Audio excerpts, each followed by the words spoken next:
Քո հրաշքն ամեն օր ուղերձների շարք։ Աստծու խոսքը մարդու սրբագործման հիմքն է։ Շարունակում ենք ուղերձների շարքը, որը կրում է «Աստվածաշնչի օրհնությունները քո կյանքում» անվանումը։ Այն 30 օր է տևելու և նվիրված է YouVersion աստվածաշնչյան հավելվածի Bible.com 1 միլիարդ բաժանորդի սահմանագծի հատման ցնցող իրադարձությանը։ Սիրելի՛ բարեկամ, սրբագործումը Քրիստոսին Տեր ու Փրկիչ ընդունած մարդու բնականոն ընթացքն է։ Եթե որևէ մեկն իրեն հավատացյալ է համարում և որոշել է ապրել Քրիստոսի աշակերտի կյանքով ու կատարել Նրա հանձնարարությունները, ապա պետք է փափագ ունենա իր կյանքով ու արժեհամակարգով նմանվելու Տեր Հիսուսին։ Սրբագործումը մեր կյանքի բոլոր ոլորտներում Քրիստոսին նմանվելու ձգտումն է։ Այն առաջին հերթին տեղի է ունենում մեր սրտերում։ Հենց սրտի խորը անկյուններում է, որ մենք համաձայնվում ու մեկանում ենք Տեր Աստծու հետ և սկսում աճել դեպի Քրիստոսի նմանությունը։ Իսկ ինչպե՞ս է տեղի ունենում մեր սրտերի մաքրագործումն ու սրբագործումը։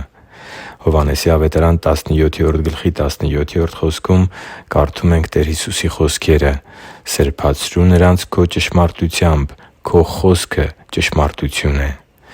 Տեր Հիսուսը այս խոսքերով աղոթում էր Հորը՝ խնդրելով ինձ և քեզ համար։ Մեզ սրբացնում ու մաքրագործում է Աստծու Խոսքը։ Աստվածաշունչն է ճշմարտությունը։ Ճշմարտությանը հավատալը մեր կյանքերից հեռացնում է մեղքի ու գայթակղության, այս աշխարհի սին պատրանքների ու մոլորությունների բոլոր ստությունները։ Աստվածաշնչի հետ մտերմությունը մեզ հեռացնում է ստության կործանարար աղբյուրներից։ Աստվածաշնչի ճշմարտությունները մեր համոզմունքների հիմքը դարձնելը ամրացնում է մեր հավատքը և առանձնացնում մեզ աշխարհի կործանարար ընթացքից։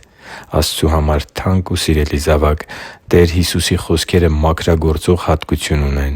Մենք ամեն օր պետք է լսենք Նրան։ Մենք պետք է լսենք Նրա խոսքերն ու հնազանդվենք դրանց։ Հենց այս պատճառով էր Տերը Իր հետևորդներին աշակերտներ կոչում։ Եվ հենց աշակերտներին էր ասում, որ նրանք արդեն իսկ մաքրված են այն Խոսքի շնորհիվ, որ Ինքն էր նրանց փոխանցել։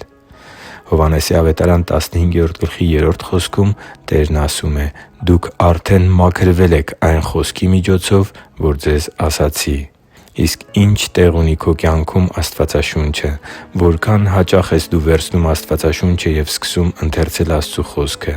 Իսկ երբ ընթերցում ես, արդյոք լսում ես Նրա ձայնը և ընդունում ես Նրա ուսուցումները։ Հիշի՛ր, որ դու Աստծո հրաշքն ես, և Աստված սիրում է քեզ։ Շնորհակալ եմ, որ դու կա՛ս։ Սիրով և աղոթքով, Արման Մանուկյան։